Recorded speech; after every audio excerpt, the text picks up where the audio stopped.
Sonu talk کے معزز سامعین کو سونو کا سلام۔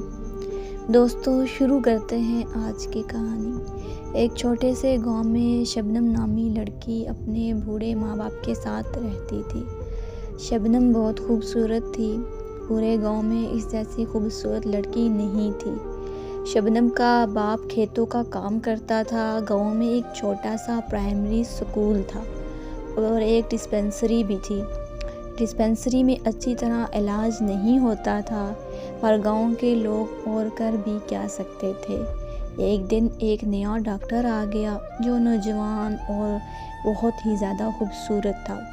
پورے گاؤں میں یہ بات پھیل گئی کہ ایک نیا ڈاکٹر آیا ہے جو ہر طرح کے علاج میں کافی مہارت رکھتا ہے اور اخلاق بھی بہت اچھا ہے۔ ایک رات شبنم کو بہت تیز بخار ہوا۔ صبح ہوتے ہی اس کا باپ شبنم کو ڈسپنسری لے گیا۔ ڈاکٹر نے جب شبنم کو دیکھا تو دیکھتا ہی رہ گیا۔ شبنم تھی بھی بہت خوبصورت۔ ڈاکٹر نے اس کا بخار چیک کرنے کے لیے اس کا ہاتھ پکڑا اور دھیرے دھیرے دبانے لگا۔ شبنم کو احساس ہوا کہ ڈاکٹر کی نیت ٹھیک نہیں ہے۔ اس نے فوراً اپنا ہاتھ کھینچ لیا۔ ڈاکٹر بھی سمجھ گیا کہ لڑکی خوبصورتی کے ساتھ ساتھ بہت ذہین بھی ہے۔ تھوڑا وقت لگے گا۔ ڈاکٹر نے شبنم کو دھیرے سے کہا، آپ کو برا لگا؟ معافی چاہتا ہوں۔ شبنم خاموش رہی۔ ڈاکٹر کی جان میں جان آئی کہ یہ شور مچانے والوں میں سے نہیں ہے۔ ڈاکٹر نے کچھ میڈیسن دی اور شبنم جب جانے لگی تو ڈاکٹر نے کہا کہ جب بھی ضرورت پڑی تو ہمیں خدمت کا موقع ضرور دیجیے گا، ہم آپ کے لیے کچھ بھی کر سکتے ہیں۔ شبنم کو کچھ کہے بغیر چلی گئی۔ وقت گزرتا رہا اور شبنم کے باپ نے شبنم کی شادی ایک امیر ذمہ دار چاچا بخشو سے طے کر دی، جس کی عمر تقریباً 60 سال تھی۔ شبنم پر تو ایسے قیامت ٹوٹ پڑی ہو، جیسے کہ شبنم سجاول سے محبت کرتی تھی۔ سجاول گاؤں کے غریب موچی کا بیٹا تھا۔ شبنم پوری رات روتی رہی۔ رات کے آخری پہر میں اس کو ڈاکٹر کا وہ جملہ یاد آیا، میں آپ کے لیے کچھ بھی کر سکتا ہوں۔ بس اسے امید کی کرن نظر آئی۔ صبح ہوتے ہی اس نے بیماری کا بہانہ بنایا اور ڈسپنسری چلی گئی۔ شبنم جب ڈسپنسری پہنچی تو شبنم میں کافی بھیڑ دیکھی۔ شبنم نے انتظار کرنا مناسب سمجھا۔ جب مریض کچھ کم ہوئے تو باقی مریضوں کو ڈاکٹر نے بہانہ بنا کر واپس بھیج دیا۔ ڈاکٹر بہت خوش ہوا۔ شبنم سے پوچھا، جی جناب، میں آپ کے لیے کیا کر سکتا ہوں؟ شبنم رو پڑی۔ ڈاکٹر نے پانی دیا۔ جب شبنم کے آواز بحال ہوئے تو کہنے لگی، میرے ساتھ بہت زیادتی ہوئی ہے۔ ڈاکٹر نے پوچھا، کیا ہوا؟ شبنم نے کہا کہ میری شادی ایک بوڑھے شخص سے کی جا رہی ہے جو کہ میرے باپ کی عمر کا ہے، پلیز آپ کچھ کیجیے۔ ڈاکٹر نے کہا، آپ فکر نہ کریں، ہر مسئلے کا ایک حل ضرور ہوتا ہے۔ شبنم نے کہا، میں سجاول سے پیار کرتی ہوں۔ ڈاکٹر نے پوچھا، کون ہے یہ سجاول؟ شبنم نے کہا، یہ یہاں کے موچی کا بیٹا ہے۔ 5-6 سال سے ہم دونوں ایک دوسرے سے پیار کرتے ہیں۔ ڈاکٹر کو بہت برا لگا۔ پھر اس نے سوچا، مجھے اس سے کیا، میں تو اپنا کام کر کے رہوں گا۔ پھر ڈاکٹر نے شبنم سے پوچھا، شادی کس کے ساتھ ہو رہی ہے؟ تو شبنم نے کہا، چاچا بخشو سے۔ ڈاکٹر نے کہا، اس کا تو آسان حل ہے میرے پاس۔ شبنم خوشی سے ڈاکٹر کو دیکھنے لگی۔ ڈاکٹر نے کہا، چاچا بخش علاج کے لیے میرے پاس آتا ہے، وہ ہائی بلڈ پریشر اور شوگر کا مریض ہے، بس مجھے دوائیوں میں کچھ ادلا بدلی کرنی ہے، 2 دن سے زیادہ وہ زندہ نہیں رہے گا۔ ڈاکٹر کو دیکھنے لگی۔ ڈاکٹر کے چہرے پر ایک شیطانی مسکراہٹ آ گئی اور اس نے کہا کہ اس میں میرا کیا فائدہ ہے؟ شبنم نے کہا، کام ہو جانے پر میں آپ کا کام کر لوں گی، اور ڈاکٹر سے وعدہ کر کے چلی گئی۔ کچھ دن بعد گاؤں میں یہ بات پھیل گئی کہ چچا بخشو بہت سخت بیمار ہے اور اس کی بیماری میں اس کی موت ہو گئی۔ ڈاکٹر انتظار کر رہا تھا پر شبنم نہ آئی۔ شبنم کی شادی اسی موچی کے بیٹے سے ہو گئی۔ شبنم بہت خوش ہوئی، پھر پتہ نہیں شبنم کو کس کی نظر لگ گئی۔ موچی کا بیٹا جس کا نام سجاول تھا بہت بیمار ہوا۔ لوگوں نے موچی کو مشورہ دیا کہ شہر والا ڈاکٹر ڈسپنسری میں ہے جو کہ بہت اچھا علاج کرتا ہے، آپ انہیں اس کے پاس لے جائیں۔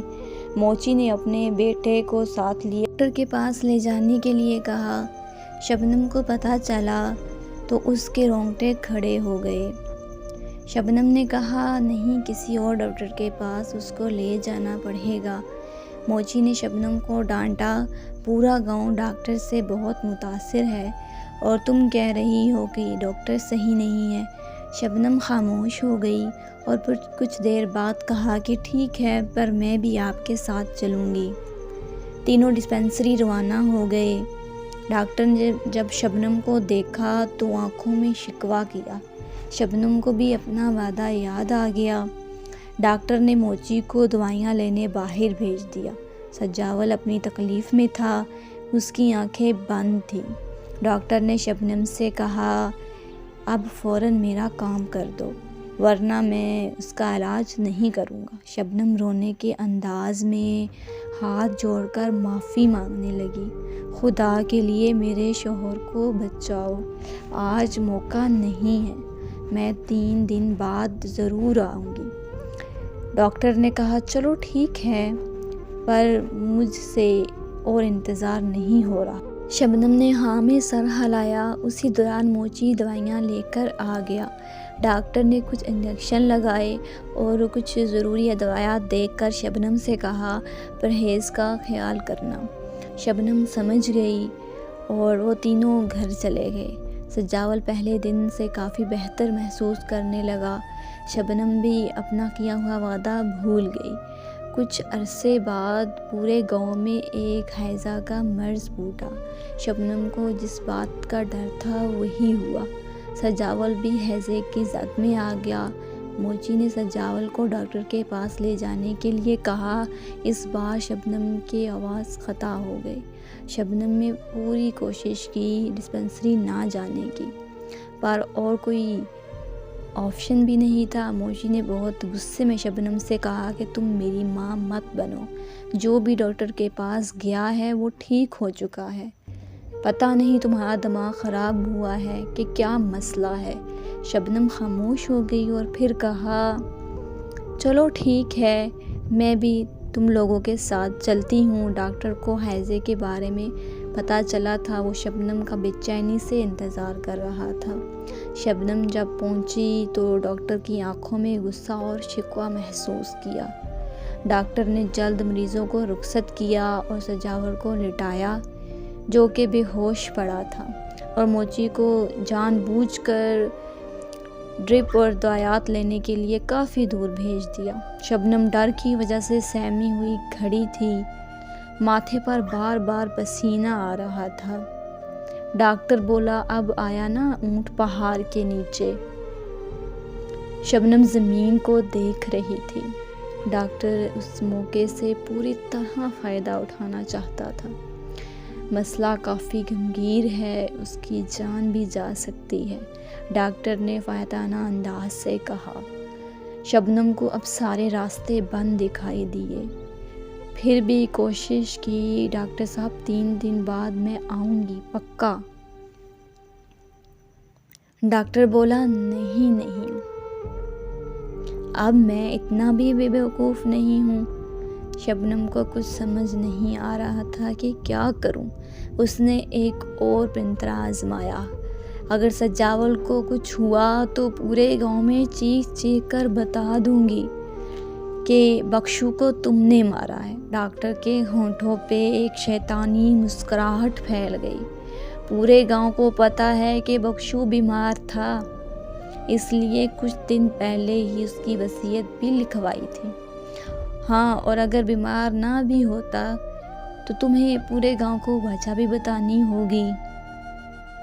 شبنم بولی، ڈاکٹر تو مسیحا ہوتے ہیں۔